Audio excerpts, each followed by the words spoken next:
ukwituna kw'irasoro siko gucika. Natangajwe n'ijambo rivuga ngo kwituna kw'irasoro ngo siko gucika, bivuze iki? Kwituna kw'irasoro ni ikintu gikomeye cyane. Iyo irasoro bayikoreye ibintu baba bagomba kuyinaniza. Hari ibintu bikunaniza kugira ngo bikunde ntusubire gutera imbere. Tarsis Hope Ministry TV ni umuryango washinzwe ugamije gufasha abakene, imfubyi n'abapfakazi batagira kirengera, abana baba mwibarabara, abasangwa butaka, abarwariye mu bitaro ndetse n'imfungwa. Nawe nimba hari umusanzu wifuza gutanga, duhamagare cyangwa utwandikire kuri izo nimero ziri kuri screen.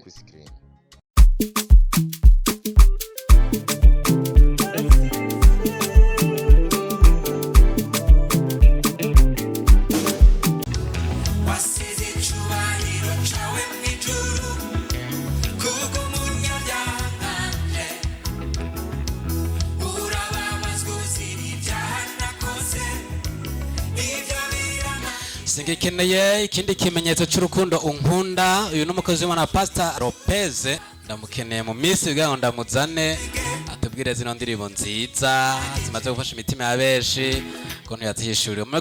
Turi mu kiganiro cy'ijambo ry'Imana nk'ibisanzwe. Kuri mikoro muri kumwe Prote turakingiwe canke Mr Paul, ayo mazina yose murayazi.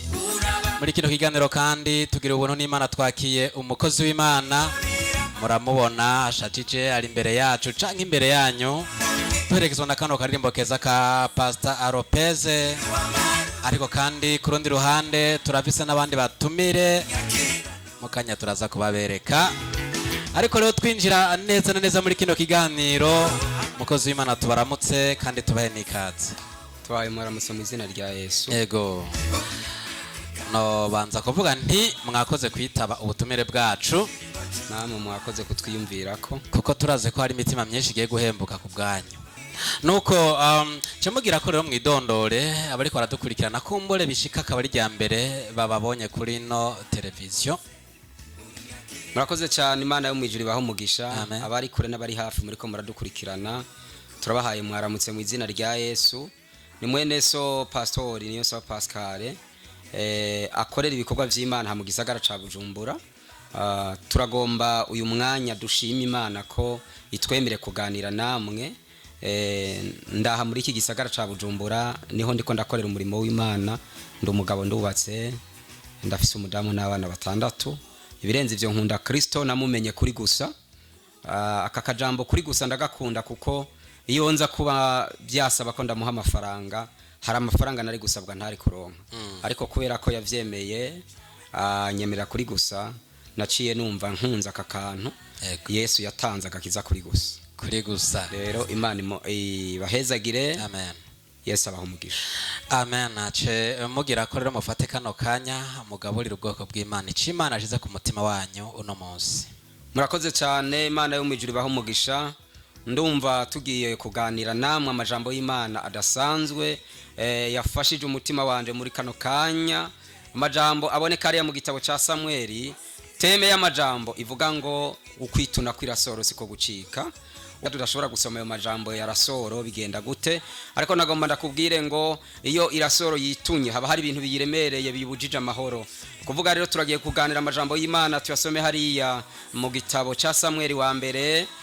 Duhaye kaze abadufasha gusoma amajambo y'Imana. Ni Samueli wa mbere 16 bace 17 bace badusomera hariya. Kaze cyane. Some ijambo ry'Imana mu izina rya Yesu Kristo. Amen. Ni Samueli wa mbere ibice 17 ku murongo wa 57. Haravuga ngo hanyuma Dawidi atabarutse avuye kwica wa Mufilisitiya, Abuneri aramujana amushikiriza Sauli afise umutwe wa Mufilisitiya mu ntoke. Sauli aramubaza ati hajya uri mwene nde ga wa muhungu? Dawidi aramwishura ati ndi umwana w'umusavyi wawe Isayi w'i Betelehemu. Amen. Murakoze, Yesu abaho umugisha. Aya majambo niyo majambo numvise twosangira namwe. Twumvise amakuru y'uwitwa Goriyati n'uwitwa Sauli n'uwitwa Dawidi. Uyu Dawidi yari umwana muto cyane kandi hari ibanga Imana yari yaramusizemo. Inyuma y'ivyo haba ikibazo mu Bisirayeli ingabo z'abafilisitiya zibabuza amahoro, hari uwitwa Goliyati anyegurutse ngo aje ahabona bose baranyegera mu vyobo, umwe wese akabura yanyikira, yarondera hanyikira akahabura, uwarondera igitandara yisukamwo, uwaba ari mu ruzi yisukamwo, ko yavuga ngo nukupfa ndapfuye. Ariko inyuma y'ivyo Imana itabura ingene bigenza. Mbarira uwo muri kumwe ngo Imana ntibura ingene bigenza. Urashobora kubona umenga nta nzira, ariko nagomba ndakubwire we uri kurankurikirana, abari kure n'abari hafi, Imana yo mwijuru ntibura ingene bigenza. Hari inzira abantu batari bamenyereye igiye kugukirizamwo, nkuko yakijije Abisirayeli ikabakurako umugesera yitwa Goliyati. Umunsi umwe ahura na Dawidi, bagirana ikiganiro. Dawidi amubwira ngo uyu munsi Imana yawe iramenyekana, nanje Imana yanje igira igukorereko. Dawidi amaze kuvuga ayo majambo, uyu mugabo Goliyati acavuga ijambo rikomeye ngo Dawidi ni imbwa ngo aje kugwanya umuntu akomeye nk'uwo, kandi ari we yari umukinzi. Goliyati yari umukinzi kuko imbaraga z'Imana ntizari muri we, ubushobozi bw'Imana bwakorana na Dawidi. Reka ndakubwira ibanga rikomeye, kwituna kw'irasoro siko gucika. Iyo irasoro yitunye ibigomba kuzamura ibintu bikomeye. Dawidi amaze kugaragara nk'umwana yabonetse imbere ya Goliyati umenga arakengeretse, ariko mwene data uri kuranyumva, hari ico umukozi w'Imana Dawidi Imana yari yamushizemo. Bibiliya irambwira ngo amanuka ku mugezi ahitana amabuye 5, ukwizera kwarimwo. Reka ndakubwira igitangaza kibuye, ibuye ni Kristo Yesu. Nukuvuga ngo samabuye 5 yakoze igikorwa Dawidi yakoze, nibuye rimwe gusa ryitwa Yesu ryamugiriye neza. Yumva yizeye Yesu, aravuga ngo ubushobozi buri muri jewe Yesu yampaye butandukanye n'iryo cumufise, butandukanye n'ubwo burebure bwawe, butandukanye n'izo ngabo ziri nyuma yawe. Jewe ndi umwe nawe ufite ingabo, ariko mfite Yesu abasha gukora igikorwa ubunyene. Igitangaza gica kiragaragara. Twasomye amajambo y'Imana akomeye kandi adasanzwe ngo maze Dawidi atabarutse. Oh haleluya.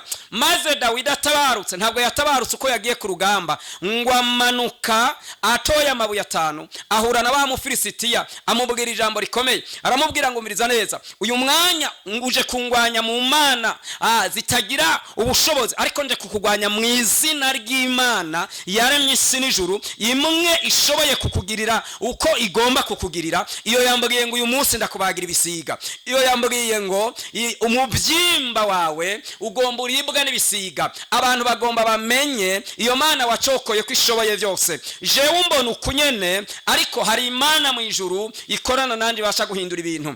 Dawidi yagaragara nk'umuntu ataca maze, iyirasoro bayikoreye ibintu irituna kubera ko bayikoreye ibintu biremereye. Ariko reka ndakubwira izamutse byose biramenya ko izamukanye ububasha. Hari ubushobozi bw'Imana bubasha kuzamura umuntu, umuntu yarakengerewe, umuntu yaragowe, umuntu yararemerewe, umuntu ataracibukwa, Imana ikamugirira neza. Oh haleluya. Dawidi ngo ahura na muri uwo Mufilisitiya. Igitangaza nabonye muri iri jambo ngo nta nkota yari afise, uwo Mufilisitiya nyene niwe yari afise inkota. Ngo Dawidi atora ibuye rimwe ryitwa Yesu arinega mu gahanga. Igitangaza nabonye, ako kanya umuntu akubiswe ibuye mu gahanga agwagaramye, agwagaramye, ariko ngo birahinduka agwa yubamye kuko ivyiwe byari bikuweho. Nukuvuga ngo iyo ikintu cubamye ububasha bwaco buba burangiye. Reka ndakubwire mwene data uri kuranyumva, nubwo wari kurahura n'amageragezwa, hari imbaraga zatumye Dawidi yica Goliyati zigomba gutuma nawe utabagwa. Hari ibigeragezo bigomba kumenya ko Imana yagutabaye, hari abadabaguzi bagomba kumenya ko Imana yagutabaye. Ingabo z'abarozi n'abarogesha zariko zirakurondera ku kazi, zariko zirakurondera mu bana bawe, zariko zirakurondera mu muryango, urupfu rwariko rurakurondera. Hari abagomba kukwirukana ku kazi, abona Abafilisitiya bakurondera. Ariko reka ndakubwire, ingabo wararongoye ico gitero ari we Shetani agiye kubona ivyago kuko Imana igutabaye bagihari.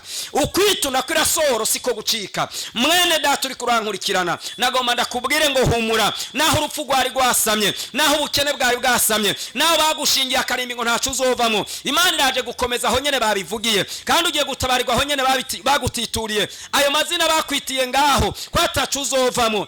Haleluya. Hari Imana imana ije guhindura ubushobozi bwabo, hari imana ije gukuraho amajambo bavuze. Ayo yari amatangazo y'isazi, yari amatangazo y'abadebaguzi, yari amatangazo y'abatazi icyo imana yavuganye nawe. Reka ndakubwira ibanga rikomeye, iyo abantu batazi icyo wavuganye n'imana bagufata nk'umuhimbiri, bagufata nk'uwataca amaze. Mugabo zigama isezerano ryawe, hari umunsi rizosohora bagatangara. Kandi ndiko ndabona uku kwezi kutaratangura barakuvuza uko bagomba, ariko mu mpera z'uku kwezi hari amatangazo bagiye guhindura. Abo nyene nibo bagiye gusubiramwo bavuge ngo vy'ukuri hajya uyu muntu atunesheje yari afite imbaraga zingana gute, uyu muntu imana itabaye yasengeye hehe, mbega uyu muntu akorewe ibi avuka kwande, mbega yize amashuri angahe. Oya, imana ntigiye kuraba ikireho cawe, ntigiye kuraba amashuri wize, ariko izanye ubutabazi ku bugingo bwawe muri kino gitondo. Mwene data uri kurankurikirana, ijambo ryatubwiye ngo maze Dawidi atabarutse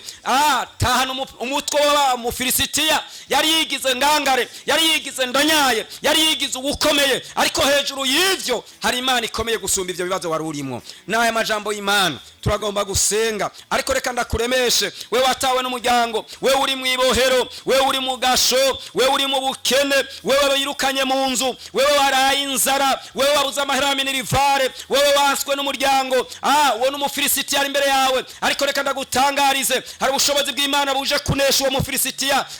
Ivyiwe birarangiye, ivyawe biragiye gukomeza. Ndagutangariza, imana nyene amahoro, imana ishoboye byose, yakuye kwa gakengegwa Abisirayeli, akagatondo iki gitondo iratembagaje agasuzuguro ku buzima bwawe, mu muryango wawe, ku kazi, ibintu birahindutse. N'aya majambo y'imana abayumvise mukayizera, imana ibahezagire. Amen. Namwe imana ibahezagire mukozi w'Imana. Turabashimiye kuri no jambo giza amushikirije ubwoko bw'Imana muri kano kanya. Ariko kandi tugaruka ku rundi ruhande, je kubwanje ndatangaye. Ndatangaje ijambo rivuga kwituna kwirasoro. No musi iri jambo ryofashika abantu baremerewe n'ibintu bibaremereye cyane kugeza aho biboneka yuko umenga baritunye, donc bagomba guteba ariko ibintu bikuremera kugeza aho umenga uragomba ufatane neza. Hari ivyizigiro vyuko bazoteba gasubira kuduga kujya kwirasoro. Nasomye ijambo ry'Imana muri Yobu rirambwira ngo haracari ivyizigiro. Ego. Ko batarapfa bambwirire ngo humura, aho nyene mwari mwituniye badashaka kubabona, niho mugiye gusokorokera kugira ngo babone ko mwavuye aho hantu. Kuko ivyo bakorewe babikorewe kugira ngo ntibarengaho, ariko bambwirire ngo igitondo cyo kurenga ngaho kirasohoye ku buzima bwanyu. Amina, baravyumvise kandi nanje ndavyakiriye. Ariko akabazo kagira kabiri, mwatubwiye amakuru ya Goliath biciye muri no jambo ry'Imana. Mu mico dusanzwe tumenyereye iyo umuntu bamukubise bamurengutse imbere agwagaramye, kuko urumva ko ingufu zimusunika zarengutse imbere yiwe. Nirihe banga ryatumye uno mugabo Goliath agwa yubitse inda? Iyo umuntu yari karakwirukako hari imbaraga akoresha. Ego. Izo mbaraga yari karazikoresha, igitangaza ataramenya, ntabaza imbaraga nawe usigaje ugiye kumuhindukirizako utanguye kumwirukako. Muri ico gihe yategerezwa kugwa yubamye, kuko ubutware bwe bwari bukuweho, hari ubutware buvuye mu ijuru ku Mana. Abantu b'Imana bamenyanye nayo, Imana ibakura ko agakengera. Mu yandi majambo twavuga ko harimo no guca bugufi kw'Imana ikoresha Dawidi. Imana ntiyategerezwa kwemera ko Goliath agumba ahagaze acokora ubwoko bw'Imana. No kuvuga ibintu vyose byategerezwa kwicira bugufi. Goliath nawe kubera yanse guca bugufi yategerezwa kugwa yubamye kugira ngo ivyiwe byubame ntibizosubire kwibuka. Ino jambo rirakomeye cyane. Nuko ariko kandi mukozi w'Imana mu gusozera kino kiganiro nagoma mvuge ni Dawidi yari umugome kugezaho yisha umuntu n'umutwe agenda utwaranye. Dawidi ntiyari umugome. Hari abantu bari baramukengera bamubwira ngo nakana, bavuka mu muryango ukenye, ngo ntaco yomarira abantu. Bategerezwa kubazanya bafite ikimenyetso gifadika. Hari ibintu biba bitagira ikimenyetso gifadika, hari n'ibintu biba bifite ivyete bisomeka. Yategerezwa gutahana umutwe wa wundi batinya kugira ngo abereke ko atakiriho n'umutwe ufite mu ntoki. Vraiment abemeza ati umwe yahora batera ubwoba namukuye n'umutwe ngo ndawufise ahubwo n'ikivyimbi bisiga birarembye biriko biragira bonane. na Noel ndugo. Umukozi w'Imana mu gusozera kino kiganiro hari abantu uko biri kose baremerewe biboneka yuko bamaze gucinyizwa n'imitwaro iyi niriya ubukene na uruvugo n'ibindi bintu byinshi usanga bihanamiye abo ugasanga bararemerewe ariko kandi akaba atavyizigiro vy'uko bahaza gusura kuduga ariko isengesho ryanyu ryo bare bamwe ivyizigiro mu gusozera ndizira ko mufata kano karyo mukabashira amaboko y'Imana. Murakoze cyane. Imbere yuko dusenga nagomba ndababwira ikintu gituma Imana itabara umuntu no kugira umutima utari mwijwi rimwagiriza ikibi. Bishoboka ko yakoreye abariko baranyumva ngo warakoreye ivyaha mu kigerageza ukidodomba abakugiriye nabi nawe ugashaka kubasubiriza mu nkoko gategura imigambi mibi gezaho ugaruke ku Mana ugisaba imbabazi duce dusengana Imana iri butabare ubuzima bwawe kubwo kwihana no kureka icyaha no kugaruka ku Mana hari ivyizigiro bishobora kugutabara mu kwemerwa n'Imana kwawe. Amen. Dusenga Imana. Amen. Mana mu izina rya Yesu turagushimiye cyane kuri aba bantu bariko barakurikirana aya majambo y'Imana. Ivyizigiro byabo byaratakaye bivanye n'ivyabananije bibamaze kwigihe kirekire ariko ndatangaza intsinzi yatsindanishirije abisirayeli ikoresheje Dawidi ibashike kwibatabare ibakuraho bari bagorewe amagorwa yabahinduke umunezero abarara bararirira mu birago bararyamamwe mu mamatera abarara bararirira mu vyumba abaririra ku misozi y'amasengesho ayo marira reka bayahanagurwe n'ubushobozi bw'ijambo mu izina rya Yesu. Mana ushoboye gutabara, Mana utananirwa nk'abantu bananiwe abo barondeye bose bababwiye ko bitazoshoboka ariko nunyemerera iki gitondo babwire ngo humura bigiye gushoboka. Ijambo ryawe rivuze ngo vyose bishobokera uwizeye. Dawidi yarizeye ko ashobora kunesha umufilisitiya yaramunesheje aba bafilisitiya b'abadayimoni na shetani babarondera ndabafatishije mpiri n'ubushobozi bw'Imana muri kino gitondo ureka abantu bawe bidegembye. Ndagushimiye kuri Imana ishoboye byose ugiye kubatabara ukabagirira neza muri byose mu izina rya Kristo Yesu Umunyanazareti niho tubisavye. Amen. Amen. Umukozi w'Imana hari abantu bashobora kuba badukurikiranye ariko bakavuga bati twahezagwe n'inyigisho umukozi w'Imana dushikirije turumva natwe twifuza kumuhezagira ariko kandi turifuza ko twomutumira mu gikorane turiko turategura nimba abantu bashobora kuba bahari umuntu abakeneye baronka gute. Murakoze cyane murashobora kuturondera kuri WhatsApp canke kuri telefone ngendanwa. Dufise inemero dukoresha turafise rewo turafise na limiteri. Rewo yacu ni 62 amajana 41 amajana 7 64 S9 rewo ni 79 225 671 nizo nomero dusanzwe dukoresha aho bakuri WhatsApp muradutora. Turi hano mu gisagara ca Bujumbura turasengera abantu turakira abantu imitwaro itandukanye abantu bakabohoka kandi bariko babona Imana kubwo gusenga. Nagomba ndabahumurize nubwo bari bananijwe n'ivyari bibananije kwituna kwirasoro siko gucika nabo baragiye kuzamuka nk'irasoro ikuwe kwivyari binanije. Yesu abahezagire cyane. Amen. Namwe abahezagire mwakoze kwitaba ubutumire bwacu nizere yuko n'ikindi gihe tubakeneye muzokongera mukashika kugira ngo muganirize ubwoko bw'Imana. Yesu abahezagire twahawe na Yesu ibanga ryo kumuvugira kuri gusa. Igihe cyose ho bamwijoro ho bakumurango mudukeneye turahari kugira ngo tuganirize abantu b'Imana bamenye kumutabazi wabo akibakunda. Amen. Nuko nshuti namwe bakunzi muri kumuradukurikirana ikiganiro twabateguriye kuri no munsi ni hano kirangiriye kuri mikoro mwari kumwe na Prote turakingiwe mutumire wacu Pastor Niyosaba Pascal tukaba nawe tumushimiye kuba yitavye ubutumire bwacu ariko namwe ibiganiro byacu biracabandanya mugumane natwe ariko kandi ikiganiro cuno munsi kigarukiye hano tuzosure duhure mu kindi kiganiro kizokurikirana ubutaha. Bye bye.